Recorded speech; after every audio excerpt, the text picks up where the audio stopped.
Former Green Beret turned playwright Scott Mann has brought the battlefield to the stage in Last Out, Elegy of a Green Beret.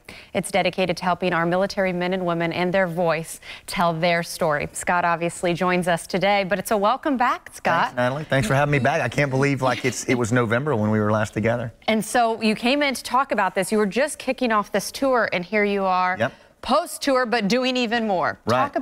Let's first talk about the play itself, what people can expect. Yeah, so it is a play about modern war told by those who lived it.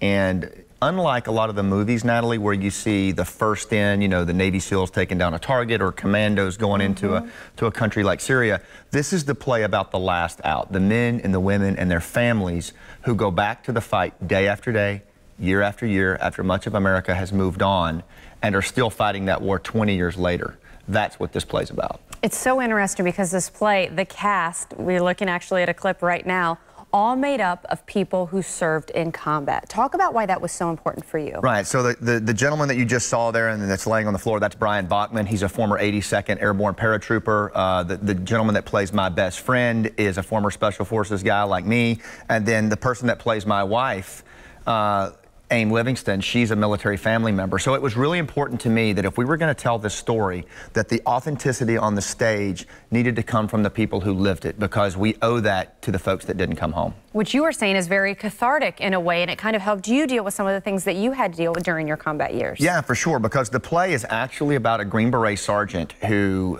loses his life in the very beginning of the play and is trying to find his way to Valhalla, the resting place for warriors. And so he goes back through his life to figure out what he's holding on to.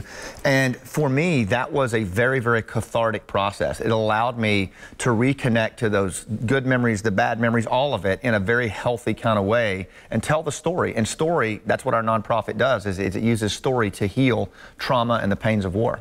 And it's so interesting in chatting with you. I was, talking about things that may surprise you as you've seen the success, because people, civilians and veterans, both want to come out and see this play. And you say how many civilians, though, is really what kind of struck you is surprising. Yeah, so when you helped us kick this play off in November, right, we did 360 folks at the first performance, and 70% of them were civilians. There were Gold Star families in the audience, there were wounded warriors, there were veterans, active duty, but we were shocked at the number of civilians. And what all the civilians said, Natalie, was every civilian in America needs to see this play, because I had no idea what we were asking our men and our women and their families to do.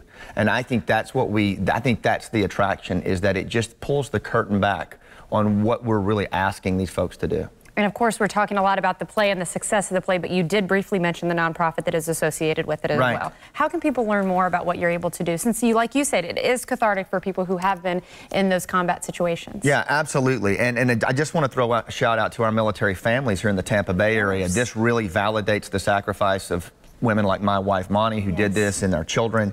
If you want to learn more about it, lastoutplay.com is where you can find out about the play itself. We're in the Straz, this week.